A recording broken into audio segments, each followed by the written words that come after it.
You would agree that words are important, right? Absolutely. Yeah. Well, words mean just about everything to the people behind the Merriam-Webster Dictionary. Since 2003, they've been choosing the top 10 words of the year. Editor-at-large Peter Sokolowski is here to announce this year's list. Welcome.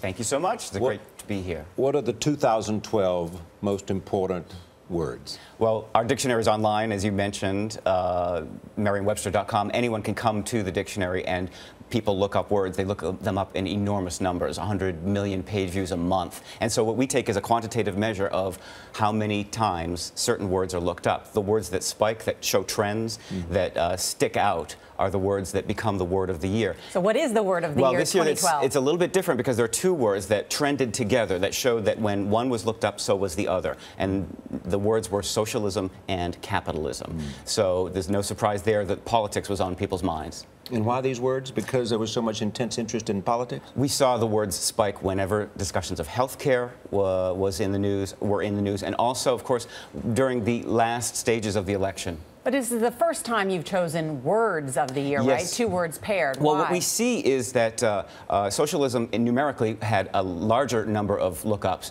but what we saw was when people looked up socialism, they clearly went and compared that definition with capitalism, and it shows really a pairing of a kind. Yeah. And what were the runner-ups?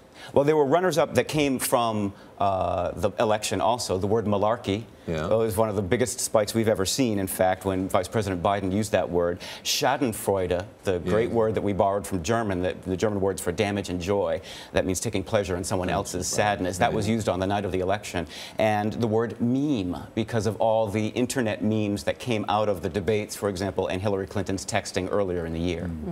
I think it's so interesting that socialism and capitalism came up as the words of the year because the president was branded as a socialist, and so people were looking for the actual definition. Clearly, you saw a huge uptick in online searches. Yeah, what's great about having the dictionary online is that the data flows two ways. Anyone can look up a word for free, but now we can also see which words they are and when they're looked up. And that's how we can connect them with trends with the news. There are now 225,000 definitions in this 11th edition. Yeah, that's the Collegiate Dictionary, and you know, it's as a print product, our best-selling dictionary and the best-selling hardcover book in American history after the Bible. But now most people use it online at Merriam-Webster.com or as an app for their mobile phone.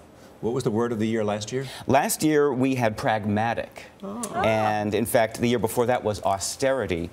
These are all political terms. Well, what you see is that the culture is thinking about what's in the news, and it draws them to the dictionary to begin their research. Well, I think Charlie's one of the most pragmatic people I've ever met.